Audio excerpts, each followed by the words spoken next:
성경에 보면 하나님께서 구원받은 성도들에게 평생 그리고 후대들에게 영원히 지켜야 될 3대 절기를 말씀하셨습니다. 그 첫째가 유월절, 그리고 맥추절 또는 칠칠절 그러죠. 세 번째가 수장절입니다. 유월절을 왜 기념하냐? 하나님이 이스라엘 백성을 애굽에서 구원하신 하나님의 구원의 능력을 늘 잊지 말라고요. 그리고 맥추절, 이스라엘 백성이 애굽에서 나온 이후에 농사를 짓지 못하니까 먹을 일이 막막하잖아요. 그때 하나님께서 출애굽 후 50일째 되는 그날에 보리 수확을 거두게 하십니다. 칠칠절 또는 오순절, 맥추절, 우리가 오늘 드리고 있는 맥주감사 예배를 얘기합니다. 맥추절은 하나님이 구원받은 사람들을 어떻게 인도하시고 보호하시는지 그 의미를 잊지 말라는 거죠. 그리고 마지막 세 번째가 수장절입니다. 이스라엘이 애굽에서 나온 이후에 창고를 짓고 곡식을 가득하게 채운, 그거는 영원한 천국의 배경, 영원한 승리, 응답을 얘기합니다. 그러면 유월절과 맥추절과 수장절 세 가지를 합친 이겁니다. 하나님의 구원과 하나님의 은혜를 영원히 잊지 마라, 그겁니다. 그러면 이 3대 절기는 단순한 기독교 절기 행사가 아닙니다. 구원받은 사람이 평생 놓쳐서는 안 될 언약이고 우리가 누려야 될 축복이고 우리가 우리 후대들에게 전달할 미션들입니다. 자, 그러면 오늘 여러분이 맥주감사 예배 어떤 의미로 드려야 되는지 몇 가지 한번 생각해 보셔야 됩니다. 우리가 어떤 예배를 드리기 이전에, 우리가 하나님을 찾고 기도하기 전에 중요한 몇 가지 한번 보셔야 됩니다. 오늘 사도 바울이 에베소 교회에 주는 메시지거든요. 그러면 두 가지를 찾아내야 돼요. 첫째는 구원받기 이전에 불신자의 상태가 어떤 상태인가 바울이 얘기합니다. 1절에 보면 이렇게 말하죠. 그는 허물과 죄로 죽었던 너희를 살리셨도다. 뭘로 죽었어요? 허물과 죄로 죽었던 너희. 자, 하나님은 사람을 창조할 때 하나님의 형상대로 창조했어요. 인간은 하나님을 만날 때 생명을 얻고 하나님을 만나고 예배할 때 축복과 행복을 누리는 존재입니다. 그걸 반대로 말한다면 사람의 모든 불행과 영적 사망과 고통과 재앙이 언제 온다는 거죠? 하나님을 떠날 때 온다는 거예요. 그러니까 결국은 아담이 사단에게 속아요. 선악과를 따먹습니다. 그리고 하나님을 떠납니다. 육신은 살아있는데 영적인 상태가 완전히 죽은 상태예요. 그러니까 하나님이 누군지 알 이유가 없어요. 그러니까 사람들 마음속에 하나님을 거부하고 끊임없는 우상과 종교에 굴복하는 거예요. 결국은 사단을 섬기게 되는 거죠. 그게 뭐라 그랬어요? 영적 사망이에요. 그러니까 오늘 그걸 얘기하는 겁니다. 죄와 허물로 죽었던 너희라고요. 그리고 2절에 이렇게 말합니다. 그때 너희는 그 가운데서 행하여 이 세상 풍조를 따르고, 이전 성경은 이 세상 풍속을 따르고 그랬죠. 자, 보세요. 인간은 영적인 존재입니다. 여러분 좀 이렇게 쉽게 말씀드려 볼게요. 개나 돼지, 고양이들 아무리 머리가 좋고 사람들한테 귀여움을 받고 산다 할지라도요, 개나 고양이가 아무리 똑똑해도요, 한 가지는 못합니다. 하나님을 알지 못합니다. 그렇죠? 이렇게 보면 돼요. 개가 주인한테 귀여움받고 사랑을 받다가 어느 날 주인한테 버림을 당했어요. 집에서 내쫓김을 당했어요. 자, 장마철에 비를 쭉 맞고 개가 감기 걸리고 열이 나고 거의 굶어서 죽게 됐어요. 그때 개가 이렇게 느낍니까? 그래, 내가 주인한테 버림도 받고 이렇게 병들어 죽게 됐는데 나의 이 고통이 하나님을 떠나서 그렇다. 하나님을 만나야 되겠다. 그러니까 걔가 막 인터넷 뒤집니다. 수소문해보고 사람들이 물어봅니다. 자, 수원 지역에 복음을 제대로 말하는 교회가 어딥니까? 그러니까 알아보니까 수원한백교회라. 걔가 들어와서 예배드리고 목사님한테 상담을 요청받고 예수님을 영접하고 그런 적이 없습니다. 여러분, 걔가 아무리 똑똑해도요, 예배할 때 예배할 수 있습니까? 복음을 말하면 아멘 합니까? 안 돼요. 왠지 아십니까? 짐승에게는 영이 없어요. 신을 찾는 본능이 없어요. 근데 인간에게만 외롭고 고통스럽고 힘들 때만 뭔가 자꾸 믿고 싶어요. 의지하고 싶어요. 그게 신을 찾는 본능이 있단 말이에요. 그게 바로 영적인 존재이기 때문에 그래요. 그러면 이 세상 풍조를 딴단 말은 뭔지 아십니까? 창조주 하나님은 거역하고 자꾸 우상을 만들어요. 종교를 만들어요. 미신을 지켜요.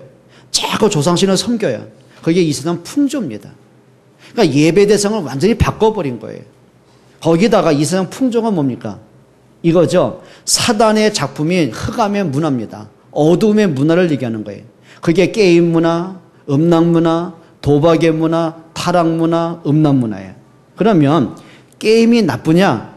아니죠. 저도 가끔 애들 게임하는 거 재밌더라니까요. 근데 문제는 뭐냐면 게임이 나쁜 게 아니란 말이에요. 자, 오늘날을 사는 현대인들은 허무하잖아요. 뭔가 배우고도 가지고도 성공하고도 뭔가 채우지 못한 허무함이 있잖아요. 또 반면에 어떤 사람들은 해도 안 되는 사람들이 있잖아요. 세상을 막 저주하고 자기 주변 사람을 막 원망하고 태어난 걸 원망하고 부모를 원망하고 그렇죠. 막 삶이 무너진 사람이 있단 말이에요. 성공한 사람은 성공한 사람대로, 실패한 사람은 실패한 사람대로, 배운 사람이나 못 배운 사람이나 가진 자나 못 가진 자나 똑같은 게 있어요. 영적인 고통과 허무와 두려움이에요. 정신적인 지침이 있단 말이에요. 그러니까 사람들이 허무하니까 이제 하나에 집착을 하는 겁니다. 이제 그게 게임으로 집착하는 거예요. 게임을 해서 나쁜 게 아니라 게임에 집착을 하는 거예요. 그게 게임 중독이 되는 거예요. 여러분 주변을 보시면 알 겁니다. 게임 중독 걸린 사람이 미래지향적인 사람이 있습니까? 게임 중독된 사람이, 알코올 중독 걸린 사람이, 도박 중독 걸린 사람이 가정이 온전한 사람이 있습니까? 인품이 온전한 사람이 있습니까? 주변 관계에 원만한 사람이 있습니까? 없는 거예요. 게임에 중독된 사람은 일단은 은둔형이 되는 거예요. 밤을 새우고, 그래, 집에만 오면, 전에 어떤 아이가 그러더라고요. 자기 아빠 가족 그림 보는데, 아빠 그림 보는데 게임하는 것만 그리는 거예요. 잠자는 거, 텔레비 보는 거. 이 아이가 생각한 아빠는 늘 집에만 뭐냐면, 소파에 누워서 텔레비 보는 거. 그리고 앉아서 게임하는 거. 그리고 잠자는 거. 그거 외에는 없는 거예요. 그럼 그 가정이 행복하겠냔 말이에요. 여러분, 술 먹어서 나쁘다는 얘기 아니에요. 친구 만나면 한잔할 수 있잖아요. 근데 문제는 영적인 고통이 오니까, 뭔가 허무가 되니까, 삶이 지치니까 뭐 하나에 내가 빠져야 돼요. 술 기운에 살아야 돼요.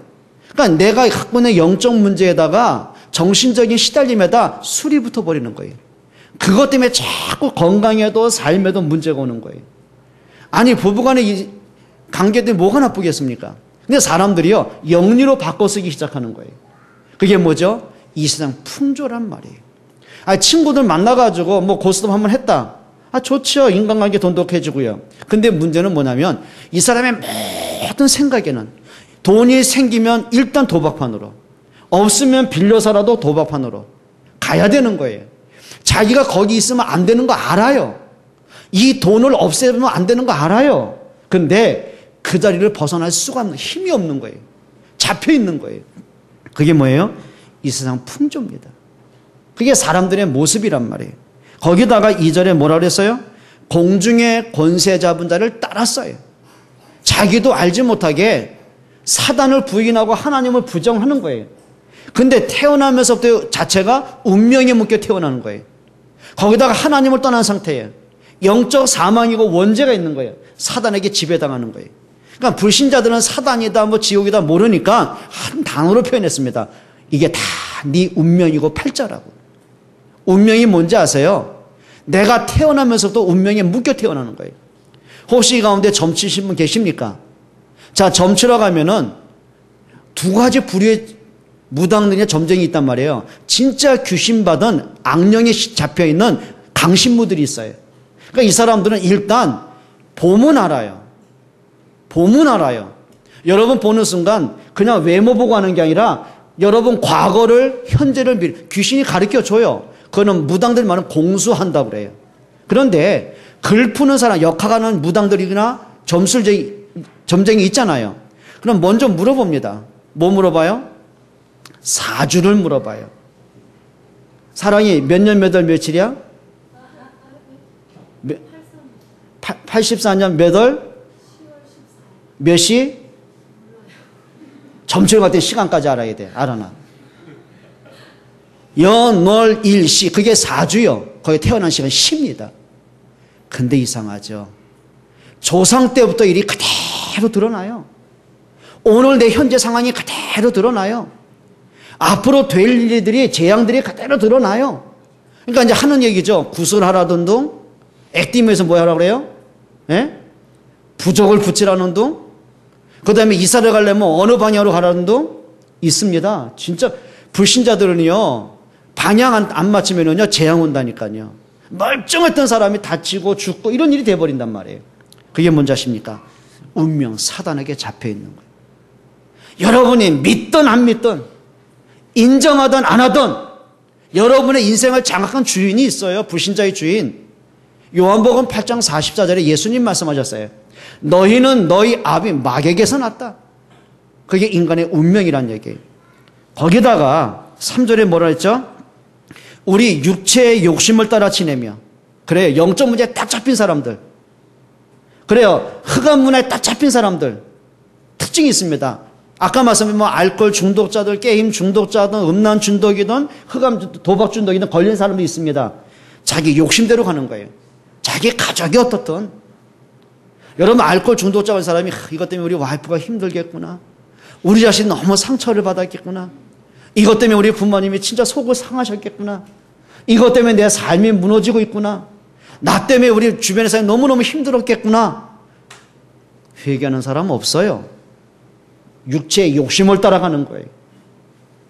어제도 신문기사에 나왔더라고요. 인터넷입니까? 뉴스에 나왔더라고요. 우리나라의 30대 대기업 가운데 형제 난이 붙은, 부모와 자식이 붙고요, 부부가 붙고요, 형제가 붙어가지고요, 서로 재산 싸움.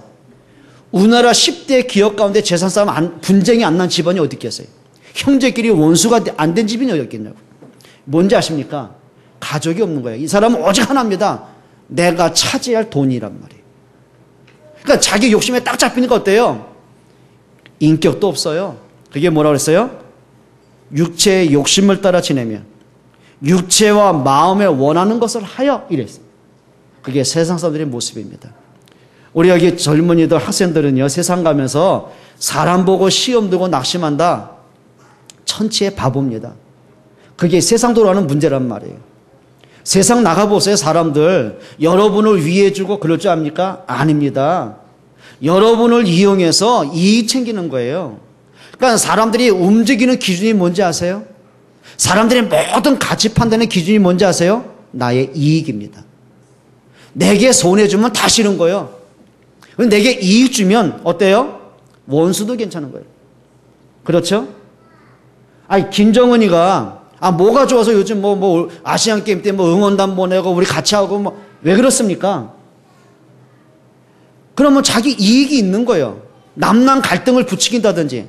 그럼 대한민국 정부에서 받아들일 수 없는 게 있잖아요. 그럼 그쪽에서 요구할 거 아닙니까? 우리가 나한테 손을 내는데 왜 화목하자는데 거부하느냐? 그러면 또 이제 추종 세력이 있잖아요. 이게 이제 갈등이 생기는 거예요. 좋아서 손 내미는 거 아니거든요. 자기 이익 때문에 움직이는 거거든요. 이게 세상의 이치란 말이에요. 그럼 세상 보고 막 불신앙하고 낙심하고, 그게 바보요. 따라합시다. 세상 바로 보자. 세상 바로 봐야 그걸 뛰어넘을 수 있어요. 세상 바로 봐야 사람 살릴 수가 있어요. 그렇죠?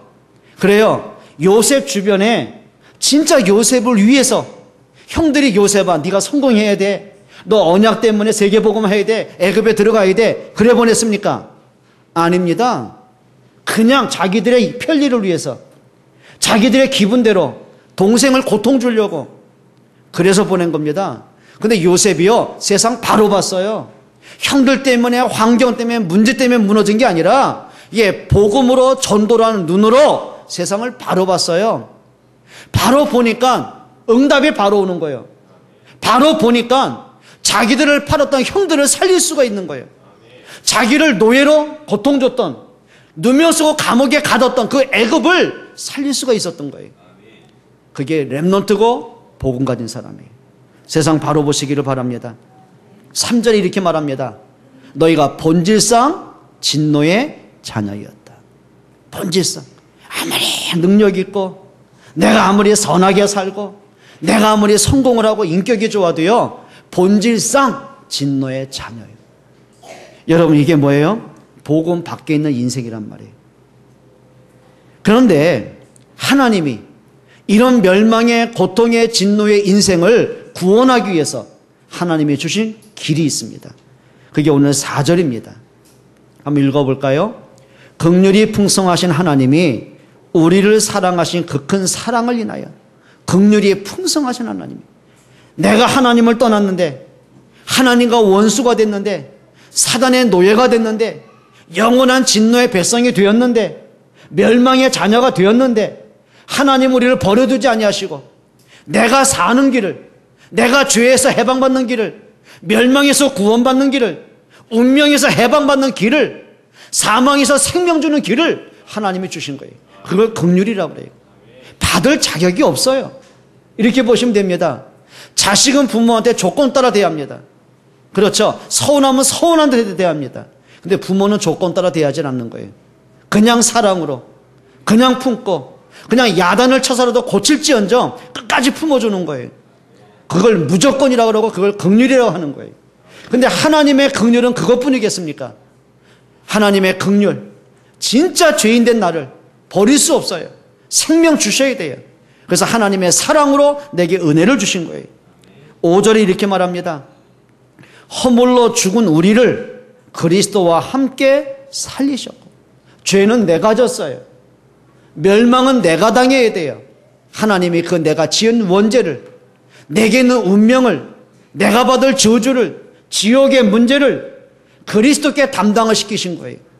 그리스도가 나를 대신해서 십자가에 죽은 것 때문에 내게 죄사함의 문제가 왔고 생명이 왔고 하나님의 자녀가 된 거예요. 그걸 은혜라고 하는 거예요. 8절에 이렇게 말합니다. 너희는 그 은혜에 의하여 믿음으로 말미암아 구원을 받았으니 이것은 너희에게서 난 것이 아니요 하나님의 선물이라. 여러분 진짜 좀 복음 속에 들어오시기를 바랍니다. 그래요. 우리가 다른 응답 안 받아도 평생을 내가 이 모습으로 살아다 끝이 난다 할지라도 내가 구원받은 하나만으로도, 내가 생명 얻은 하나만으로도 평생 감사해야 되잖아요. 어느 찬송가를 지은 작사자가 이렇게 고백했습니다.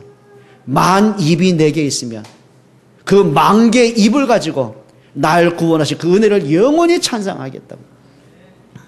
여러분 진짜 믿음 회복하시기를 축원합니다. 그럼 이제 여러분들이 한 가지는 찾아내셔야 됩니다. 한번 따라합시다. 복음으로 인생의 답을 찾자. 여러분 사람들이요 답이 없이 살잖아요. 그러니까 사람들의 추구하고 목적은 하나입니다. 돈 많이 벌면 돼요. 그러니까 우리 부모들의 목적은 그거예요. 내 자신 누구보다 좋은 학교 보내려고 그러고 좋은 선생님 붙이려고 그러고, 그래요. 내가 비록 돈이 풍성하지 않아가지고 파출부 일해서라도 고액까지 시켜야 되고, 왜요? 좋은 대학 보내야 되니까. 좋은 대학 보내는 목적이 뭡니까? 출세해야 되니까. 성공해야 되니까. 성공하면 뭐 하려고? 돈 벌어야 되니까. 그것 때문에 하는 거예요. 그와의 인격, 그와의 영적인 상태 관심 없어요. 그냥 오직 남부럽지 않게 잘 먹이고 잘 입히고 잘 가르치고 성공해야 되고 뭐 하려고요. 애는 어릴 때부터 그것밖에 배운 게 없어요. 부모가 원하는 입에서 나오는 말은 거의예요. 그러니까 제가 한번 아이들하고 상담하면서 늘 조사하는 게 몇 가지가 있단 말이에요. 집에서 주로 많이 듣는 얘기가 뭐냐? 뭘 것 같아? 한번 얘기를 해봐. 엄마 아빠한테 주로 제일 많이 듣는 거. 아침 되면 일어나. 일어나면 뭐해? 빨리 씻어. 씻고 나면 뭐해? 빨리 먹어. 바빠. 뭘 꾸물거려. 잘 갔다 와. 그래 끝이에요. 학교 갔다 뭐라 합니까? 씻고 공부해. 그게 대화라니까. 그러니까 애들은 부모하고 마음 열고 내 아픈 거, 힘든 거, 좀 뭔가 고민되는 거 얘기할 상대가 없어. 학교 가면 뭘로 잣대대요? 선생님 말 잘 듣고 성적 좋아야 되고, 그럼 문제하는 누구요? 공부 분위기 망치고 문제 일으키고, 그게 문제예요. 친구들 보면 무슨 관계예요? 자기 레벨에 맞는 친구들 없어. 예를 들면 전교 1등하고 전교 꼴찌하고 사귀는 거 본 적이 있어요? 게임 중독자하고 모범생하고 사귀는 거 본 적이 있어요? 영적 상태끼리 만나는 겁니다. 그러니까 가정에서, 학교에서, 사회생활에서. 그리고 세상을 보니까 옳은 거 본 적 있어요? 가정에서 모델적인 부부상, 모델적인 부모상, 모델적인 가정, 모델적인 지도자, 교회 오면 진짜 영적으로 뭔가 해결돼요? 이게 문제입니다. 원래 영적 문제에서 태어났는데, 원죄 가운데 운명에 태어났는데 자라면서 상처가 있는 거예요. 살면서 뭔가 부딪히는 거예요. 나도 남처럼 공부하고 싶은데 안 돼. 남처럼 성공하고 싶은데 안 돼. 사업 좀 일으키는데 안 돼. 네, 지치는 거예요. 그러니까 이 사람의 결론이 이겁니다. 나는 왜 이래? 우리 집은 왜 저래? 여러분, 이게요, 복음 없이 인생을 살면 살수록 재앙 오는 거 아십니까? 죄송한 얘기 할까요? 부모처럼 자식 사랑하는 사람이 어디 있고 부모처럼 자녀 성공을 갈망하는 사람이 어디 있겠냔 말이에요. 근데 부모가 진짜 복음으로 안 돼 있는데, 진짜 내가 하나님의 계획을 모르고 진짜 기도에 힘이 없는데 키울 수 있다고 생각하십니까? 안 되는 거예요. 여러분, 정말 부탁합니다. 그냥 교회 다니지 마시고 그냥 아침에 눈 떠서 하루 가고 한 달 가고 1년 가고 나중에 70, 80도 인생 끝나는 게 아니라 인생의 답을 찾고 오늘로 사세요.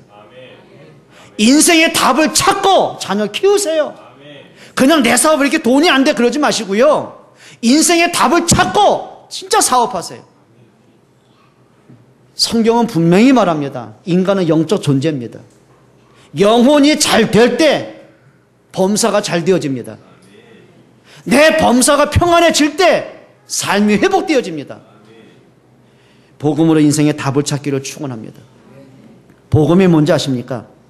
사람이라면 인생의 틀 세 가지가 있습니다. 인간은 과거가 있습니다. 오늘을 사는 현재가 있습니다. 앞으로 내가 살아갈 미래가 있습니다. 과거, 현재, 미래.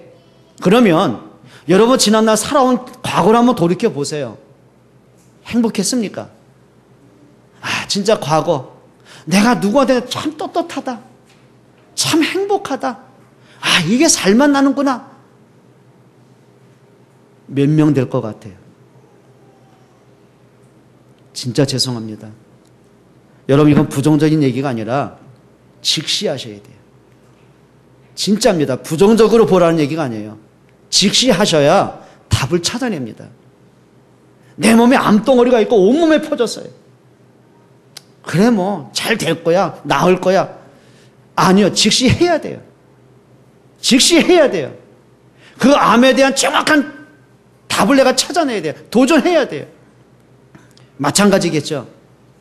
인생에 대한 답을 찾으려면 직시하셔야 됩니다.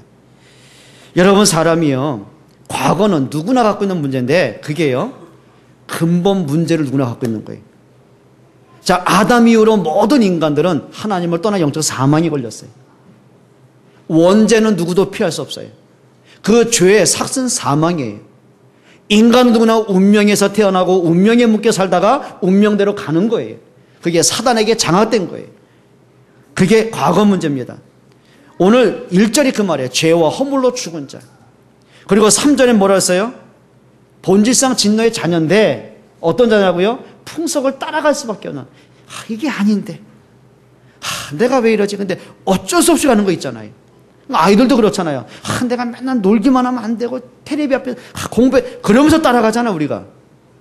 뭔가 모르게 우리가 끌려가는 게 있잖아요. 그게 운명입니다. 그러면 진짜 답이 뭐냐면 창세기 3장에서 빠져나오는 게 인생의 답입니다. 운명에서 해방을 받는 것, 그게 인생의 답입니다. 이런 사람 있잖아요. 나도 모르는 뭔가 자꾸 굴레에 묶여가지고 그래 말이야, 우리 부부간에 자녀간에 좀 행복한 대화를 나누고 싶은데 근데 결과는 늘 그렇지 않은 게 있잖아요. 알면서도 안 돼. 자기 자존심 때문에, 자기 생각 때문에 있잖아요. 내가 불신앙하면 안 되는 거 알아요. 근데 나도 모르게 자꾸 불신앙하잖아요. 내가 예배 생활 안 되면 안 되는 거 알아요. 근데 예배가 자꾸 멀어지잖아요. 왜 그렇습니까, 이게? 나도 안 되는 문제가 있단 말이에요. 그래, 부모들이 자녀를 보면서요, 그래, 학교 갔다 오면 다정하게 진짜 아이 말을 들어주고 하려고 그러잖아요. 어떤 목사님이 저한테 상담을 했어요.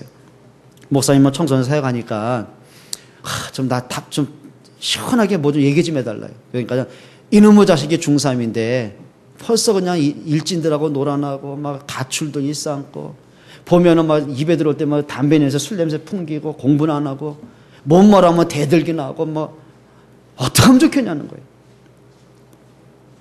제가 그랬습니다. 그 아이가 문제겠냐. 당신이 문제지.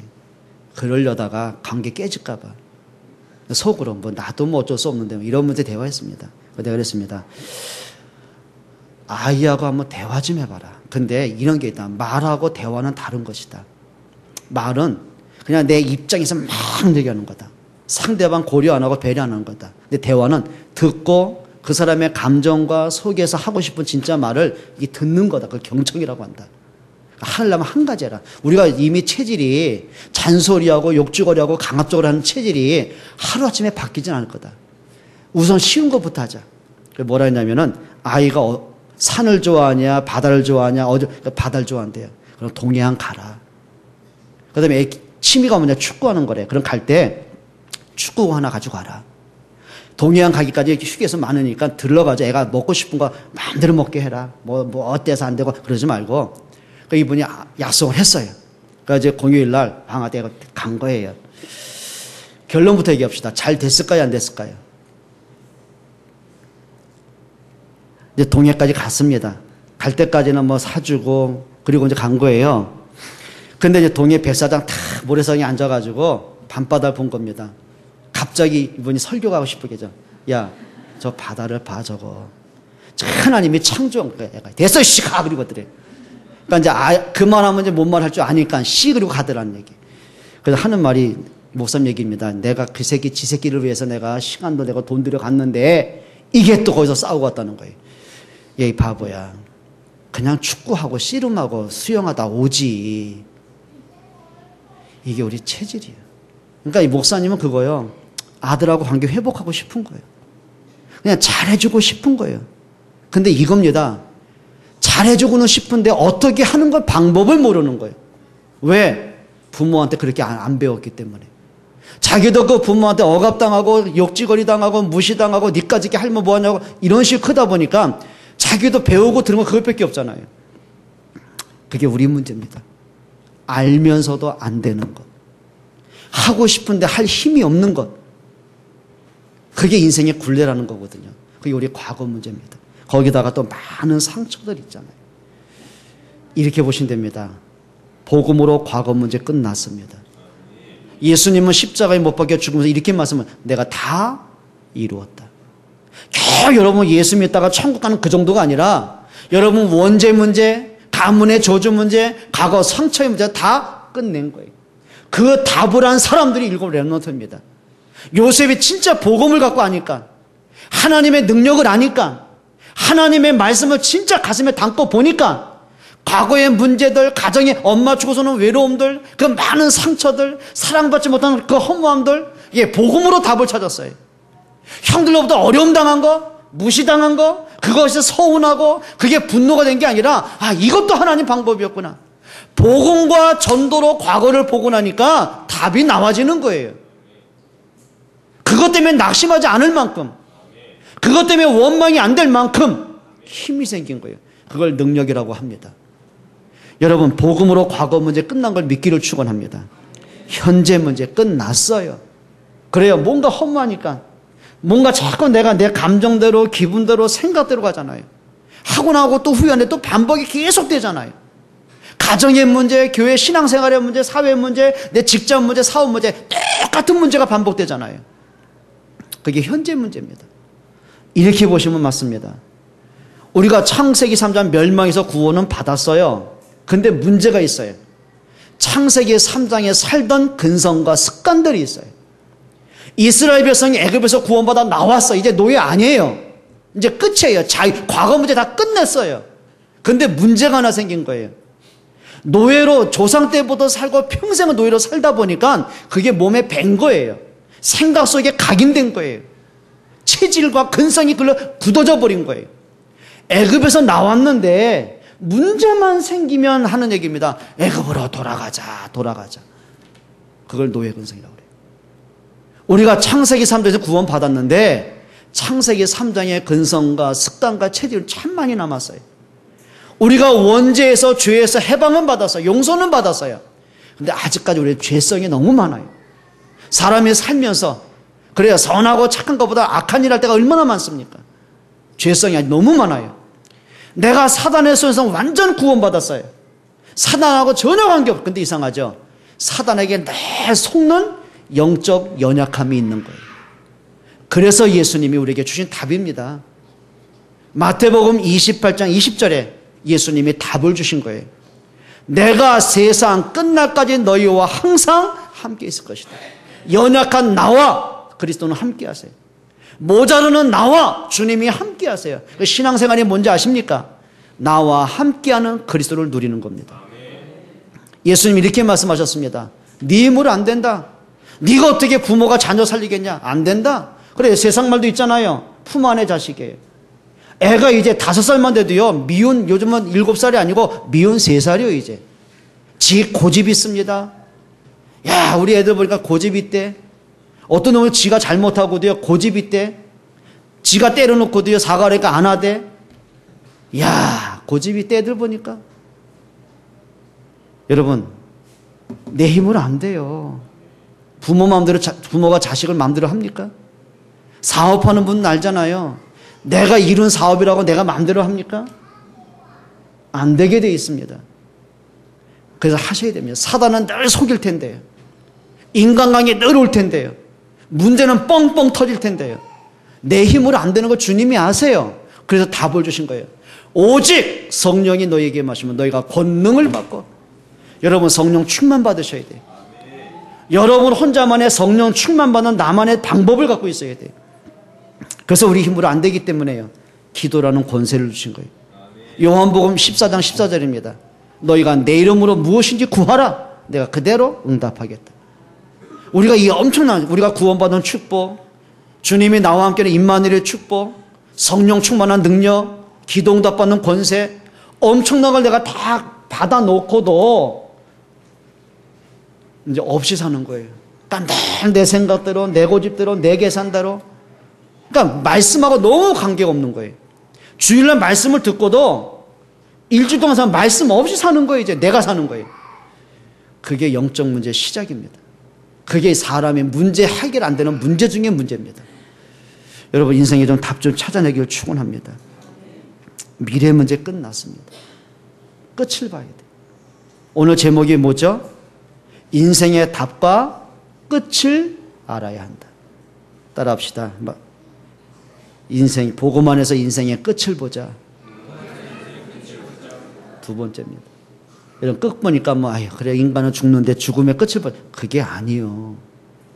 그걸 얘기하는 게 아니고, 이렇게 보시면 됩니다. 요셉이요, 노예로 팔려왔잖아요. 얼마나 기가 막힙니까? 참, 이거 누구한테 말할 수도 없는 거고, 이게. 예를 들면 노예로 일하면서, 난 노예 아닙니다. 난 억울하게 잡혀. 누가 인정합니까? 몇 바퀴 더 맞냔 말이에요. 근데 요셉은 노예로 끌려온 이것이 끝을 봤어요. 그게 창세기 45장 5절로 8절입니다. 내가 노예로 팔려왔지만 나는 노예로 온 게 아니다. 하나님이 나를 전도와 세계 복음화 때문에 파송한 것이다. 이거요, 미친 소리 아닙니까? 예? 그거 노예 주제에 하나님 나를 세계 복음에 보내서 네가 돌았구나 이럴 수밖에 없잖아요. 근데 요셉은 확신이 있었어요. 하나님을 알았어요. 하나님의 말씀에 대한 확신이 있었어요. 그걸 내 기도 제목으로, 내 비전으로 삼았어요. 여러분, 끝을 보면 됩니다. 그게 소망입니다. 맞습니까? 다윗이 사울에게 쫓김을 당하잖아요. 그러면 내 인생이 왜 이러냐 이거, 하나님이 나를 왜 안, 그럴 수 있잖아요. 그런데 그 위기와 사건의 끝을 봤어요. 그래, 하나님이 나를 어릴 때 왕으로 기름을 부으셨는데 이 문제가 내가 망한 문제가 아니다. 끝을 알고 나니까 고백이 달라요. 여호와는 나의 목자니 내가 부족함이 없다. 여러분, 고백이 다르게 돼 있어요. 끝을 보시기를 축원합니다. 그래요, 초대교회가 그 많은 핍박을 당합니다. 아무 가난하죠. 못 배웠죠. 배경 없고 힘 없죠. 로마로부터 막 정치적인 탄압이 오죠. 유대인들의 그 종교적인 핍박이 오죠. 삶이 너무 힘들죠. 끝을 봤어요. 예수가 그리스도는 언약을 붙잡았어요. 기도에 집중할 수 있는 힘이 있었어요. 그리고 뭘 봤어요? 사도행전 1장 8절의 끝을 봤어요. 바울이 그렇게 핍박을 받습니다. 근데 바울은 그 핍박과 고난 속에서 끝을 봤어요. 사도행전 19장 21절에 내가 로마도 보아야 하리라. 지금 도망치는 주제에 감옥 가고 굶주림 당하고 태장을 맞고 돌에 맞고 계속 어려움 당하는 주제에 끝을 봤어요. 내가 로마도 그걸 비전이라고 하는 거예요. 그걸 평생 기도 제목이라고 하는 거예요. 마틴 루터는 중세 교회로부터 사형 선고 받았어요. 그런데 끝을 봤어요. 로마서 1장 16절에 언약 잡았어요. 오직 의인은 믿음으로 산다. 그래, 유럽과 전 세계 종교 개혁의 바람 하나님 나를 통해 할 것이다. 그런데요, 그건 개꿈이 아니었어요. 하나님이 그 끝을 인정하셨어요. 그 루터의 기도 제목, 중심, 비전을 하나님이 응답으로 축복하셨어요. 끝을 보기로 축원합니다. 여러분, 우리 연세 드신 어른들 끝을 봐야 돼요. 그 끝은 뭐냐? 내가 나이 늙어서. 아까도 우리 장로님 올라오실 때 보니까 아이고 마음이 아프대. 그냥 힘드시니까 다리 막 했다가 한 계단 놓으면서 내가 그냥 천천히 오시라고. 근데 장로님들이 끝을 봐야 돼요. 늙었지만 늙은 게 아니다. 우리 어르신마다 늙은 게 아니다. 익은 거다. 해요. 박 장로님 해봐. 나는 익었다. 익어야 돼요. 늙은 게 아니라 익는 거예요. 복음이 더 성숙해지는 거예요. 그래, 내가 남은 인생 이제 한 가지밖에 없다. 내가 무슨 돈 벌 것도 아니고 걷다가 막 뛰어들 전도할 것도 아닌데, 그래, 내가 교회를 위해서, 내가 전도자를 위해서, 우리 렘넌트를 위해서 내가 진짜 마음 닫고 기도할 것이다. 그게 하늘 보좌를 움직이는 거예요. 그게요, 미래를 살리는 거예요. 아멘 크게 해요. 다시 해봐요. 아멘. 이 권사님 왜 안 해요? 아, 진짜입니다. 끝을 보셔야 돼요. 우리 렘넌트 끝을 봐야 돼요. 공부 지켰고, 대학은 가야 되겠고, 취직은 해야 되겠고. 그게 바보입니다. 성공 쫓아가는 사람은 반드시 성공 멀어집니다. 돈도 나면 돈 때문에요. 돈이 돈다니까요, 이게. 그러니까 돈 때문에 미쳐버리잖아요. 돈 따라가지 말고요, 돈이 따라오게 해야 돼요. 성공 따라가지 말고 성공할 수 있는 그릇을 준비하라니까. 끝을 봐요. 그래, 내가 공부하는 이유는 하나다. 내가 성공하는 목적은 하나다. 진짜 복음과 전도와 세계복음화 때문이다. 그게 비전이라니까. 너는 왜 아멘 안 해? 그게! 너 필요 왜 안 해? 생각에 잡히지 말고 진짜다? 아멘 해. 이 동네 다 아멘 해, 빨리. 말로만 하면 안 돼. 진짜 생명으로 고백해야 돼. 정말 부탁합니다. 끝을 좀 보세요. 내 사업은 왜 이렇게 안 되고, 회사는 부도날 지경이고, 나는 감원바람. 끝을 보세요. 따라합시다. 나는 실패할 사람 아니다. 이제 복음으로 한다. 그동안 여러분 돈 때문에 했잖아요. 돈 때문에 직장 다녔잖아요.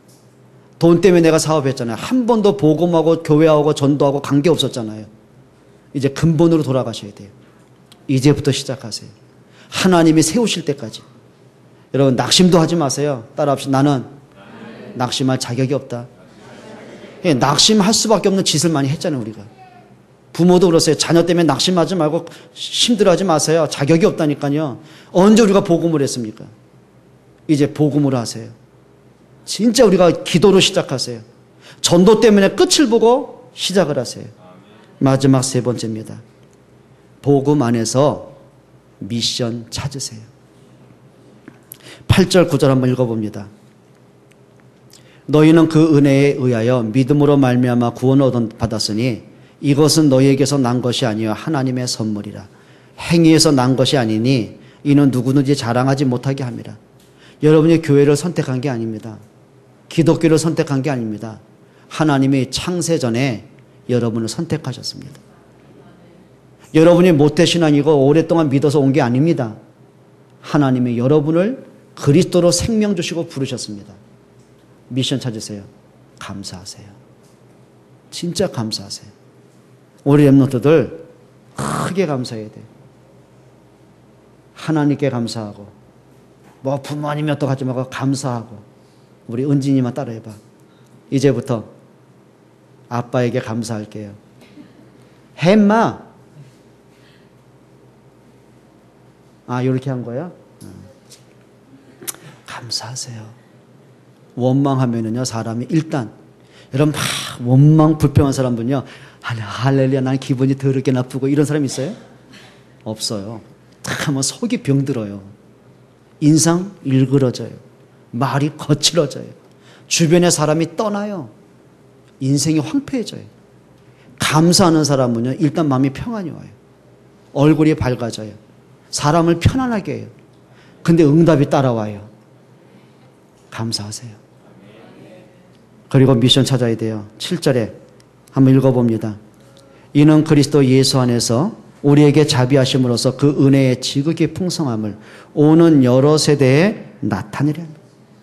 우리가 가진 이 복음을 우리 당대에 끝난 게 아니라 우리 자녀들, 후손들에게 대대로 전달할 사명이 있습니다. 그게 미션입니다. 여러분 부모들이요, 자녀들을 공부도 시키시고 잘 키우세요. 근데 한번 눈여겨보세요. 저 아이가 진짜 예배 성공하고 있냐? 저 아이가 진짜 말씀은 늘 묵상과 가까이 하는 힘이 있냐? 저희가 기도의 행복을 알고 있는가? 그걸 자꾸 포럼하고 나누셔야 돼요. 아이들이 영적인 상태를 자꾸 바꿔나가도록 도와주시기 바랍니다. 근데 영적인 회복되면은요, 지적 회복 따라옵니다. 지적 회복되면은요, 삶이 회복되게 돼 있다니까요. 그렇죠? 맞습니까? 오는 여러 세대에 나타나야 합니다. 그리고 10절에 이렇게 말합니다. 우리는 그가 만드신 바라 그리스도 예수 안에서 선한 일을 위하여 지으심을 받. 무슨 일을? 선한 일. 여러분, 컴패션이란 말 압니까? 컴패션. 이게 무슨 얘기냐면 단어적인 뜻은 내가 연민한다. 동정심을 갖다 그 말이에요. 그런데 그냥 불쌍히 그런 연민이 아니라 복음적인 컴패션이 있어요. 사도행전 3장에 보면 베드로가 전에는 가난한 사람, 병든 사람, 거지를 보면서 그냥 불쌍히 하고 종교적인 열심으로 이렇게 돈 던져줬어요. 그게 연민이었어요. 근데 베드로가 복음과 전도를 가슴에 담게 된 거예요. 그날따라 늘 봤던 안진뱅이 본 거예요. 늘 봤던 사람이에요. 늘 봤던 사람이야. 그런데 그날따라 영적인 컴패션이 된 거예요. 이 사람의 운명이 바뀌는 길이 있는데, 이 사람이 저주에서 해방받는 길이 있는데, 진짜 이 사람이 복음 들어야 되는데, 그리고 이렇게 말한 겁니다. 나는 은과 금이 없다. 내게 있는 건 너에게 준다. 나사렛 예수 그리스도 이름으로 걸어라. 그게 선한 일입니다. 단순하게 저는요, 이게 청소년 사역을 오래 했잖아요. 그럼 뭐 이렇게 소년원도 가보고 학교도 가서 문제도 상담 많이 해봤잖아요. 그러면 이제 주로 이제 갔던 데 이제 청주 소년원이었습니다. 그러면 뭐 단기 아이들, 장기 아이들 막 이제 길면 14개월 있는 아이들 있잖아요. 그럼 가서 예배하면 이제 애들 막 상담도 하고 메시지하고 이제 전체 애들 다 먹고 예배하잖아요. 그런 이놈들이 이제 붙습니다. 목사님, 저요 언제 출소합니다. 놀러 갈게요. 이제 놀러 가겠다는 의미가 있는 거예요. 그러면 일단 저는 이제 저도 목적이 있으니까 오라 그런 거예요.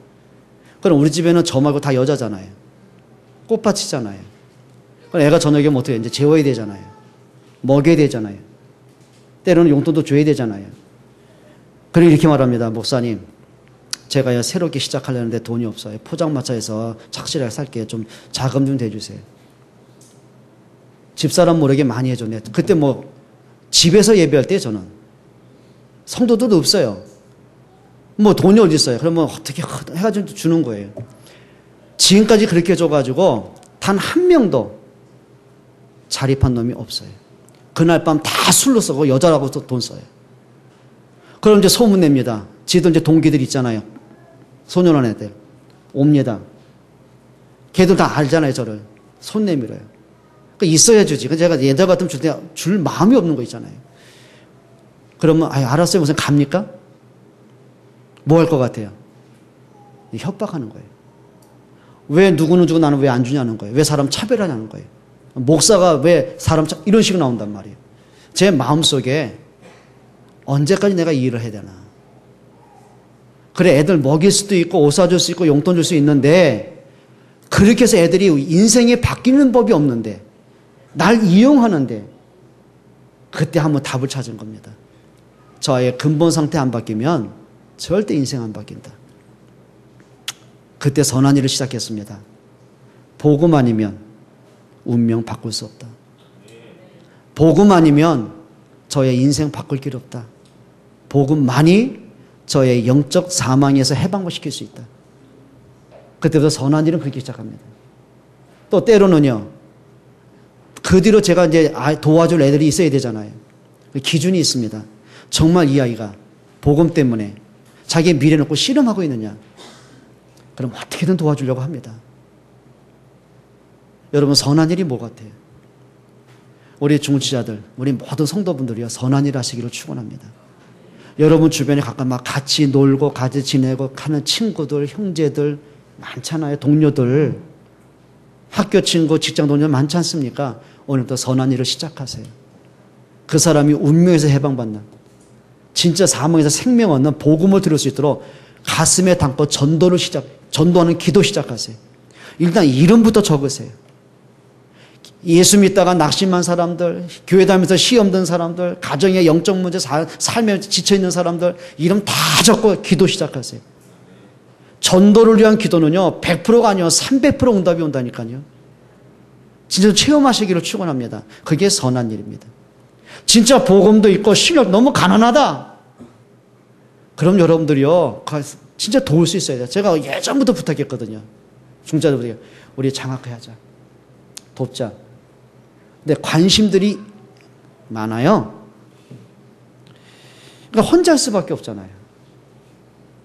이제 여러분 정말입니다. 우리 좀 힘을 합쳐가지고요, 정말 내가 이 렘넌트를 도와줘야 된다. 그럼 여러분 저한테 부탁 좀 하세요. 목사님, 제가 많지는 않아도 어느 정도 하고 싶은데 진짜 도울 만한 아이들 있으면 연결해 주세요. 그걸 양친해라고 그래요. 할 수 있잖아요. 얼마든지 할 수 있잖아요. 여러분 정말 부탁드립니다. 따라합시다. 선한 일을 시작하자. 하셔야 돼요. 3가지입니다. 복음으로 뭘 찾아라? 인생의 답을 찾아라. 복음으로 뭘 봐라? 인생의 끝을 봐라. 복음에서 뭘 찾아라? 미션 찾아라. 감사와 후대 살리는 일과 어떻게 하라고요? 선한 일을 하자. 기도하겠습니다. 하나님께 감사를 드립니다. 진짜 복음으로, 참 기도 제목으로, 진정한 전도로 새로운 시작하기를 원합니다. 예수 그리스도의 이름으로 기도합니다. 아멘.